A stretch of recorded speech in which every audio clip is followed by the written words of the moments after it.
Our Prime Minister Narendra Modi has arrived in Paris on the final leg of his three-nation European tour, during which he's just met the French President Emmanuel Macron and is expected to discuss a range of bilateral issues of mutual interest. So those are pictures of Prime Minister Modi arriving at the LSE Palace. President Macron, Prime Minister Modi exchanging a warm embrace upon his arrival.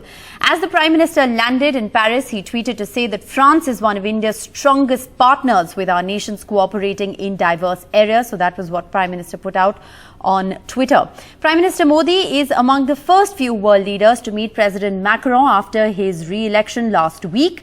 He congratulated President Macron, calling him a friend after his resounding win in the recently concluded French elections. This is an extremely interesting visit, coming in at a time when India and France, despite close relations, have taken a different view of Moscow in terms of the Russia-Ukraine war. And joining us on NDTV to talk more about this is Philip Turle.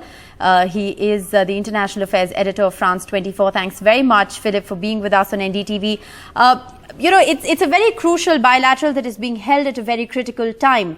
And this is coming in at a time when France and India, despite close relations, have taken, very different views of Russia's aggression of Ukraine.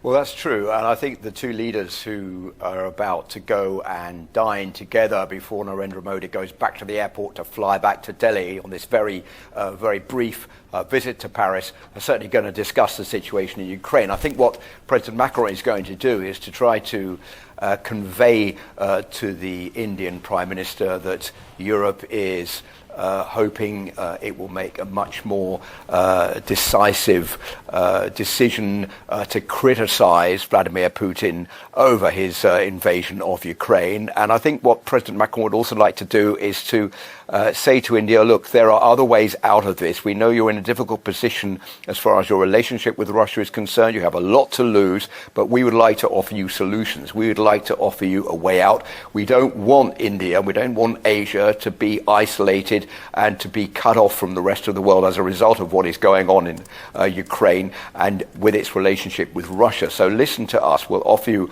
a way out, and maybe if you can condemn Russia a bit more strongly, that will help end the war, and that will be beneficial not only to the European Union but also to India as well. And you have to remember that all of this is coming at a time when Emmanuel Macron, as you said, has just been re-elected as President of France, and also when France is holding the rotating presidency of the European Union, the European Council. So Emmanuel Macron is seen as being really the major figurehead in Europe and the man who has the close contact with Vladimir Putin. The two leaders spoke on the telephone yesterday for over 2 hours.